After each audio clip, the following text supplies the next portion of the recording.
Bonjour et bienvenue chez Brez Motorsport. Aujourd'hui, des américaines partout, une ici, une au milieu et une derrière. Alors pourquoi 3 américaines? Celle-ci trompe son monde, c'est une allemande à la base, mais à un import qui nous arrive tout droit de Californie. Alors que les autres, c'est des vraies américaines qui sont arrivées en Bretagne. Je me suis muni de mon horaire parce qu'il y a quand même un petit peu de boulot. C'est qu'une partie des pièces qui vont équiper cette 991.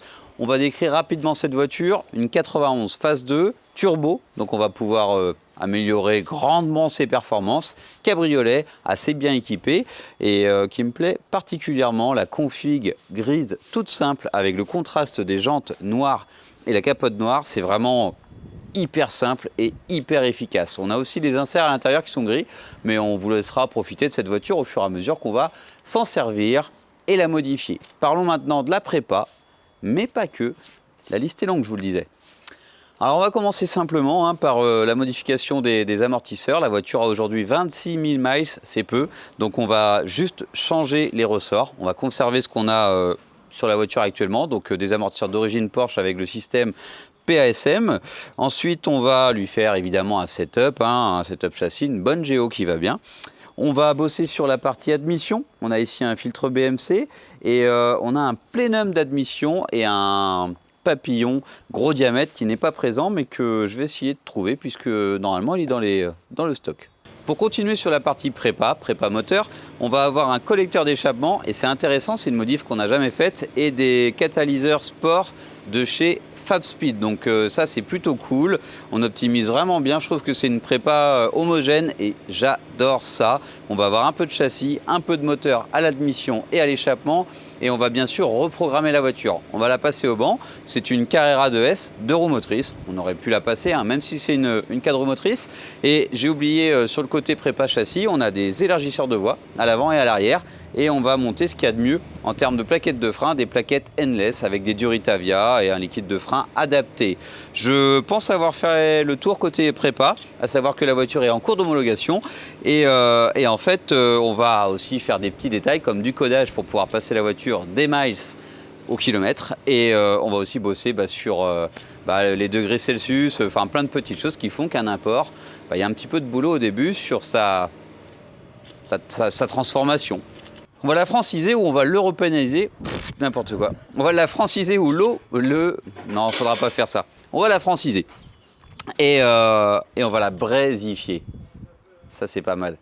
La voiture arrive comme vous le voyez de Floride, c'est quand même plutôt sympa, ça lui donne vraiment un côté exotique et je me demande si le pare-choc est spécifique. Il y a pas mal de Porsche sur lesquels en arrivant en France on voit vraiment que le pare-choc diffère et parfois c'est pas très beau. Ça dépend vraiment des générations de voitures. Est-ce que vous préférez les vraies américaines ou les fausses américaines? Je vous attends dans les commentaires, à savoir que les 2 échappements centraux nous font vraiment voir que la voiture est une phase 2 avec son moteur turbo et ça on va pas le modifier puisque vous l'avez vu, on va juste bosser sur la partie qui sert à quelque chose, qui sert à gagner de la puissance. On pourrait aussi changer le silencieux mais là on va aller que sur de la perf. C'est intéressant comme approche de prépa, parfois on change que le silencieux pour le bruit, là c'est un petit peu l'inverse et j'aime bien ça. Phase 2, donc les feux qui vont bien avec les petites pointes qui vont comme ça vers le pare-choc, les belles poignées de porte, l'intérieur avec le beau volant. C'est vraiment une très très belle voiture, bien optionnée. J'aime beaucoup, j'aimerais vraiment en avoir une, mais la remorque est ici, rien à voir, mais on parlait de 991 phase 2, la Cup part au Castellet. Et pour la petite minute breaking news, on a aussi le bâtiment qui avance et on vous fait part de tout ça au fur et à mesure que les vidéos avancent. Là aussi, les travaux continuent. Elle n'est pas rouillée, il ne doit pas pleuvoir beaucoup en Californie.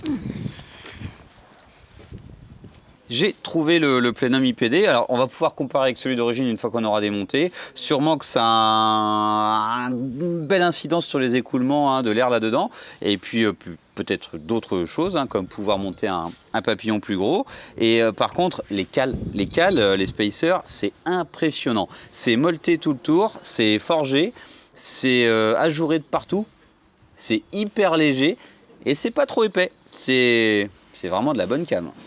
On parlait d'écoulement d'air, là c'est l'écoulement des gaz d'échappement et vous le voyez, en général on essaie de faire en sorte, alors c'est la petite minute technique échappement, on essaie de faire en sorte que les l'écoulement soit de la même... Enfin, qu'il y ait la même distance en fait entre la partie culasse et la partie turbo. Et en fait, là, pas du tout. On voit vraiment que les longueurs sont totalement différentes. Donc, on n'est pas sur un Atmo, hein. Par contre, c'est vraiment bien foutu, si je peux me permettre l'expression.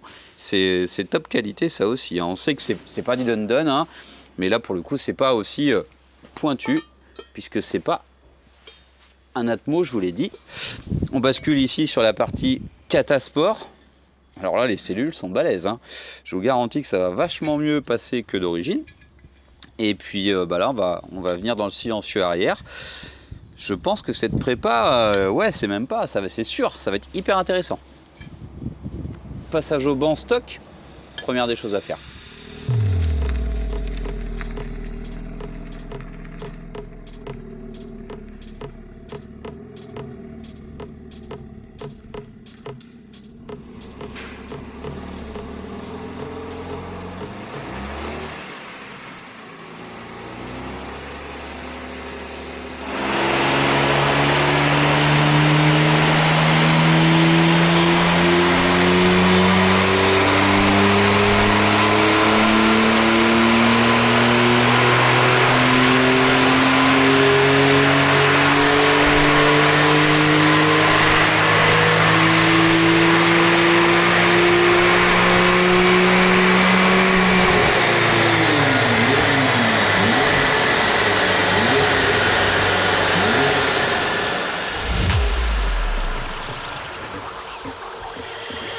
Alors pour la petite histoire, hein, c'est vrai qu'on a oublié, le propriétaire de cette voiture vivait aux États-Unis et a décidé de la rapatrier en même temps qu'il a décidé de revivre en France. Donc c'est pour ça, et en démontant la plaque, petite anecdote, le crochet de remorquage est derrière. J'avais déjà vu ça sur des photos que j'avais vues sur des voitures qui étaient aux États-Unis.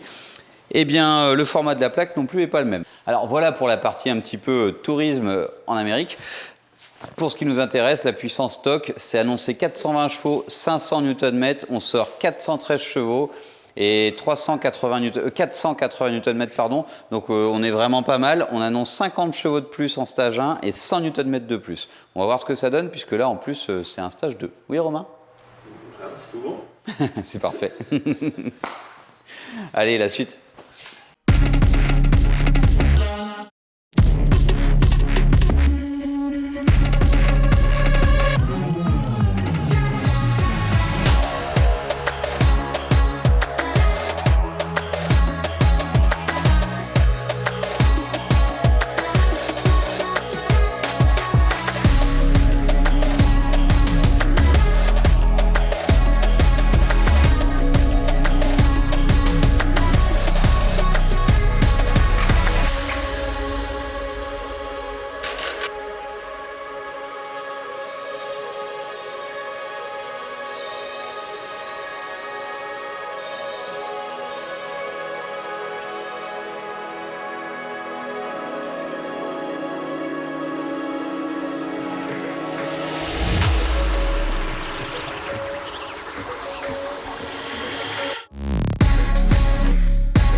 Deuxième partie de la préparation, et c'est un hasard, préparation mais aussi réparation, entretien, c'est ce qu'on fait au garage. Ici, ce que vous voyez, c'est une pompe à eau d'origine Porsche.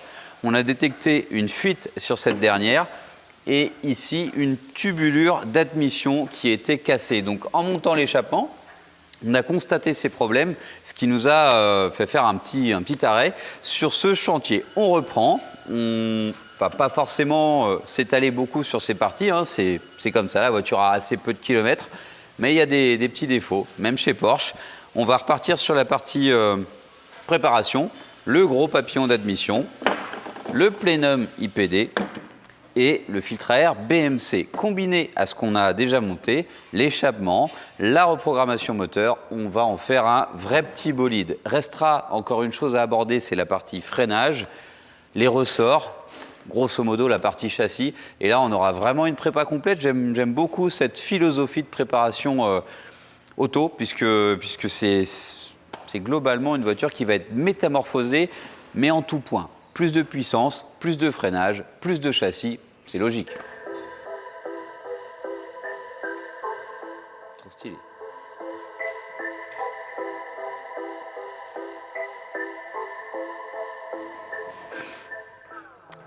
prépa, admission, échappement et reprogrammation moteur. On a 2 turbos, on peut les faire souffler bien plus fort et on va pas s'en priver.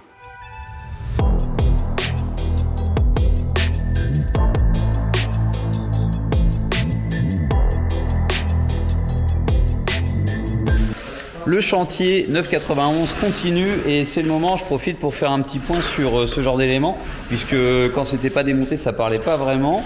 On a un vulgaire bout de plastique, alors en soi, hein, ça marche pareil, mais pour l'écoulement des fluides, avec ça, c'est quand même beaucoup mieux. On voit que ça va être intéressant de pouvoir faire passer l'air dans ce conduit comparé à celui-ci. Vous le voyez, c'est pas fait du tout pareil. Ensuite, le papillon, un grand classique, gros diamètre, petit diamètre, et la pompe à eau qu'on va changer, et les tubulures d'admission. Alors, on a pris un petit peu de retard sur ce chantier parce que, vous voyez tout ce qu'il a fallu démonter. On a l'intercolleur, plein d'urites, de circuits de suralimentation. On a été obligé de démonter tout le dessus de la voiture, l'aileron, tout le côté, les roues. On s'y attend pas forcément pour démonter juste une tubulure d'admission, mais d'ailleurs, c'est assez intéressant. On a une belle visibilité sur l'échappement qu'on a monté, mais aussi sur toute la surale, avec ici le turbo, l'entrée d'air, la sortie d'air, la lubrification de ce turbo. Tout ça. La pompe à eau va être mise en place ici. Alors l'accessibilité, pareil. On se demande s'il va pas falloir redémonter une partie de l'échappement. Pour les éléments, je vous fais quelques plans.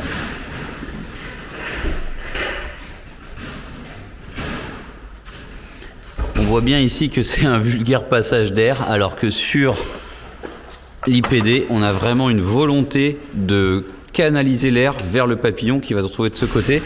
Hop, le papillon, la vis, et puis, hop, tout l'écoulement de l'air.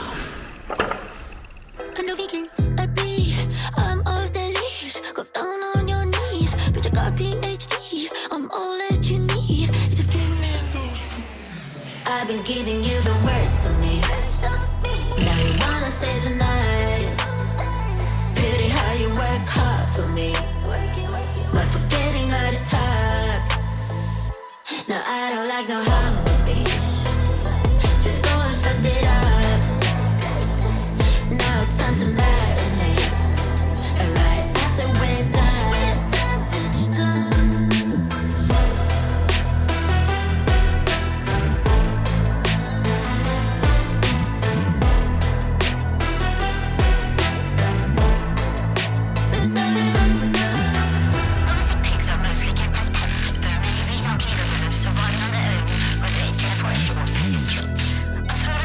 Le projet 991 Carrera 2 S cabriolet continue et elle est toujours un petit peu toute nue et c'est la Géo qui continue, donc là on voit vraiment bien le système d'admission, le système d'échappement et on est en pleine géométrie puisque ça y est, les ressorts sont en place et on a également profité de tout ça pour la partie freinage et on peut voir que la hauteur de caisse est plus basse, plus sympathique. On verra si sur la route ça rend cette voiture plus dynamique.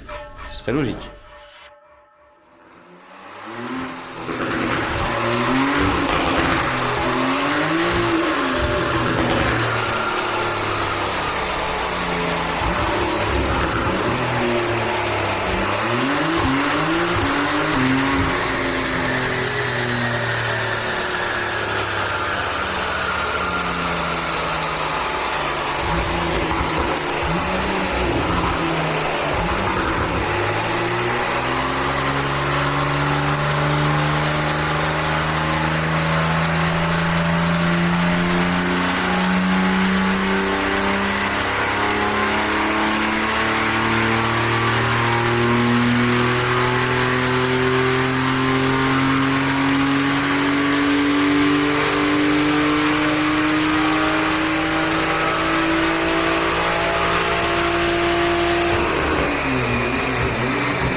Roulement de tambour, comme d'habitude, je suis assez impatient d'essayer la voiture puisque je ne l'ai pas fait. Je l'avais fait avant de commencer cette vidéo, toute d'origine et juste pour le plaisir de profiter de cette très très belle 991 phase 2 cabriolet. Alors on espère avoir les beaux jours pour en profiter, mais il va falloir la rendre à son client.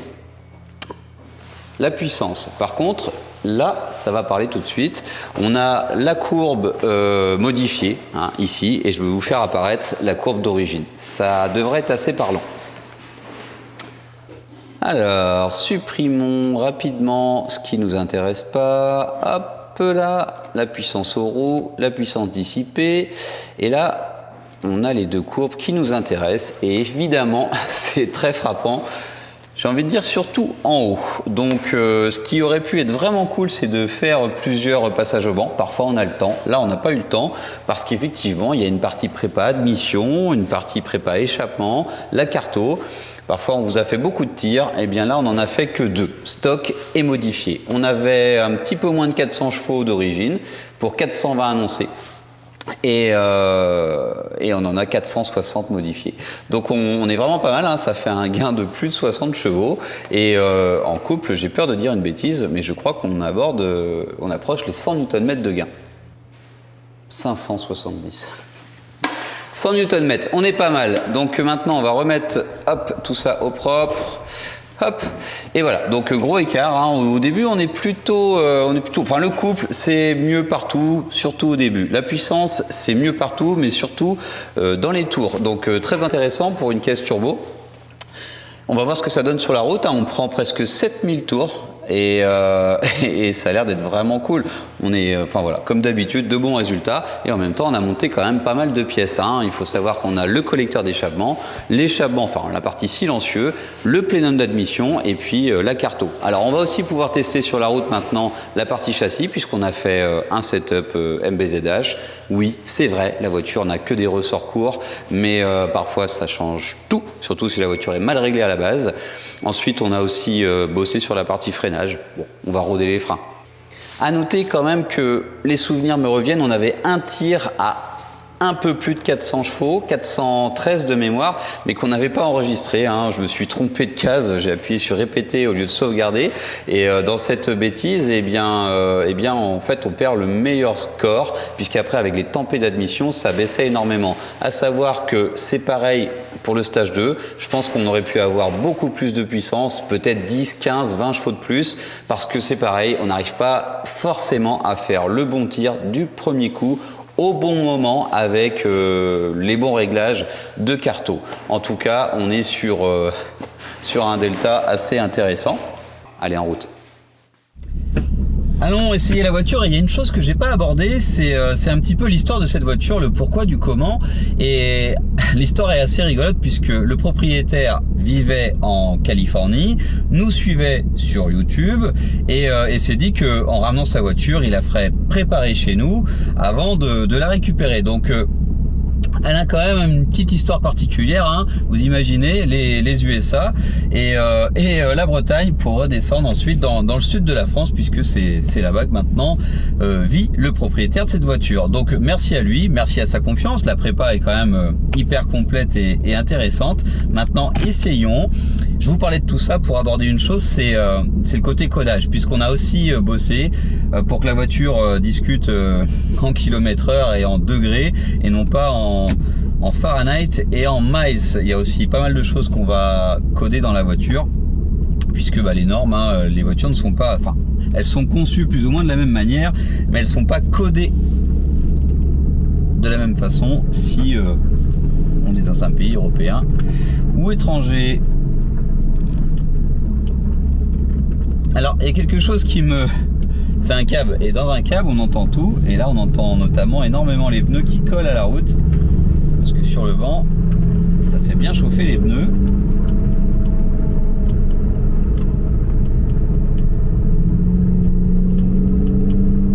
On règle son petit rétroviseur, son siège, et on profite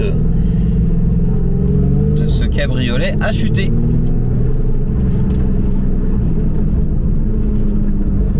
Alors, je suis un petit peu perdu puisque dans les GT3 il y a beaucoup de choses manuelles et ici tout est électrique. j'aime le volant. Et vous le savez, la 411 Phase 2, c'est une des voitures que je préfère en termes d'esthétique. Et là, pour le coup, je suis refait.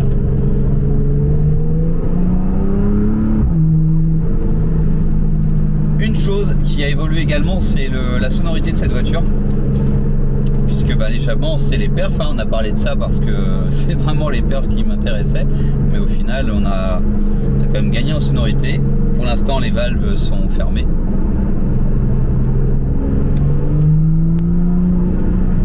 C'est juste ce qu'il faut. Ça y est, la voiture est bien chaude. On va pouvoir mettre un peu de sportivité là-dedans. Allez, les valves et les suspensions en mode plus dur.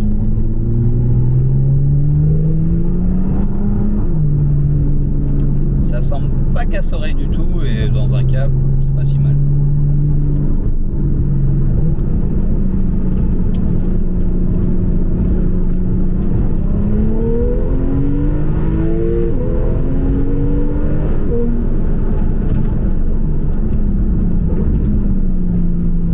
Ça semble bien plus plein. C'est le gros avantage des moteurs turbo, c'est qu'il y a déjà beaucoup de couple et quand on rajoute une centaine de Nm, il y en a vachement plus d'un coup.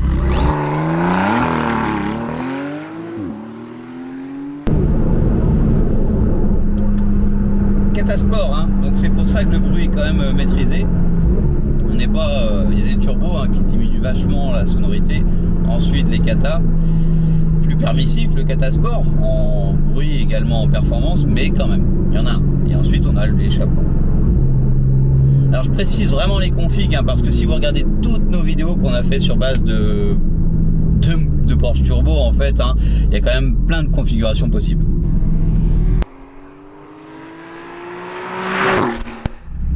On pourrait penser que ce ne sont que des sensations, mais là on l'a passé au banc la voiture, c'est pas comme quand on a supprimé les fabs sur un GT4, on sent que la voiture est plus pleine, sur le banc la courbe est meilleure, mais la sensation c'est vraiment celle du pilote et du propriétaire qui va vraiment aborder les choses, qui va valider les choses et là en plus de tout de suite le sentir parce que c'est beaucoup plus important les gars, il y a le banc qui atteste.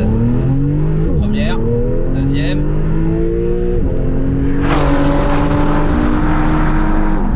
Et les plaquettes endless, c'est la vraie plaquette, ça coûte une fortune, il n'y a pas d'autre mot, ça dure 2 fois plus longtemps si c'est pas 3 et c'est ce qu'il y a de plus efficace. Après ça dépend de ce qu'on va choisir en termes de qualité de plaquette.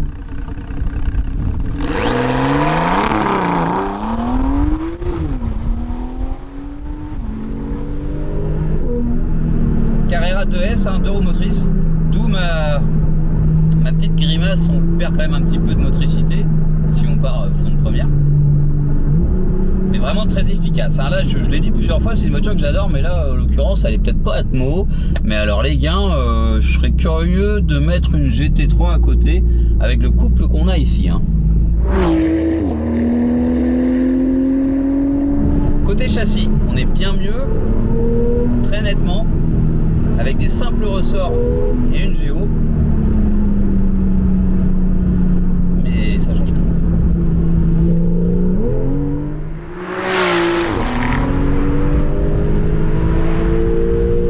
Et le 7000 tours, il est indécent. Et les plaquettes, elles sifflent un peu. Il va falloir les rôder. Et l'ABS est un petit peu perturbé de tout ça. Je vois que ça mord fort. Et c'est pas vraiment rodé. On a juste fait un petit peu de route. Donc plaquette endless. Alors ça sert à rien que j'ai pas besoin de m'en convaincre. C'est une plaquette qu'on utilise depuis longtemps. Et comment on a commencé à monter des endless, c'est que pour pallier aux freins d'origine, quand on a une M3, E36, E46, E92 sans passer sur un kit gros frein, quand on a un kit gros frein d'origine M-Perf, c'est pas foufou non plus. La endless c'est encore une très très bonne plaquette et après on peut s'en passer, j'ai envie de dire, quand on a un super kit, un Pro 5000 R, quelque chose de ce genre, on peut repartir sur de la Pagide, quelque chose de moins cher, même si très endurant et rentable au final. Mais si on monte un vrai kit avec de la endless, là on est au top.